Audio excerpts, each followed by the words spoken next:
Today in our 2010 BMW X5, we'll be looking at our best hitch options. All right, here are our two hitches here today. On the top, we have a Draw-Tite Class 3, part number 75600. On the bottom here, we have a Curt Class 3, part number 13077.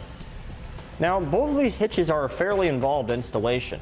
You have to remove the entire rear bumper cover of the vehicle and temporarily remove the rear crash bar. The Draw-Tite hitch here on the top reinstalls using factory hardware.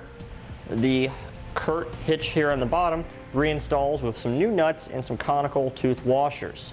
In order to remove the bumper cover on this vehicle, there are 6 plastic rivets you have to remove. The Draw-Tite hitch here comes with 6 new of those rivets. You got to have a special plastic rivet tool to reinstall them. Whereas the Curt hitch here comes with some new plastic pushpin fasteners that don't require any special tools to install. Now, both of these hitches will require some fairly significant trimming of the rear fascia of the vehicle in order for them to be installed.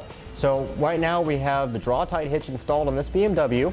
We had to trim about 2 inches here up and about 8 inches wide going across. As you can see, the only part that's visible of this hitch is the actual Class 3 2-inch receiver itself and the safety chain loops. Everything else is hidden behind the bumper cover. The Curt hitch should look exactly like the Draw-Tite hitch here as far as what is visible and what's not visible.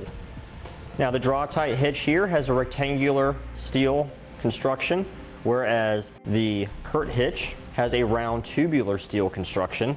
As far as differences, you won't be able to see any difference of that because that part is completely hidden behind the rear bumper cover. Both of our hitches here today have a round tubular safety chain loop, so it's real easy to hook even small diameter safety chains on. They're both pretty much close to the same size. The Draw-Tite may have a little bit more space here, so larger ones might have more room. Now, both our Curt and Draw-Tite hitch have our standard 5/8 diameter hitch pin hole, whereas the Draw-Tite here has an additional hole for a J-pin stabilization device.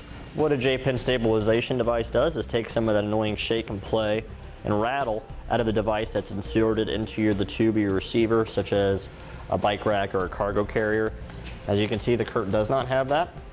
Now, if you're using this Curt hitch for a non-trailer application, such as for a bike rack or a cargo carrier, Curt requires the use of a stabilization strap to help support the load.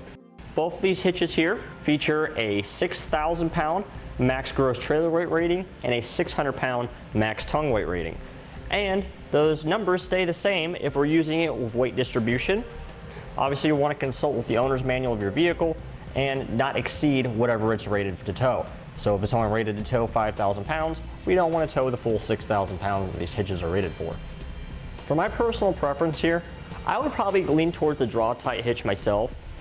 Even though it requires the use of a specialized tool to reinstall the plastic rivets that hold the bumper onto our vehicle, I like the fact that you don't need the stabilization strap if you're using it for a bike carrier or a cargo rack.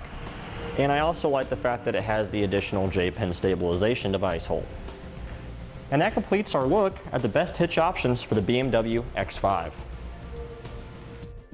Click the link below to shop, learn more, or visit us at etrailer.com.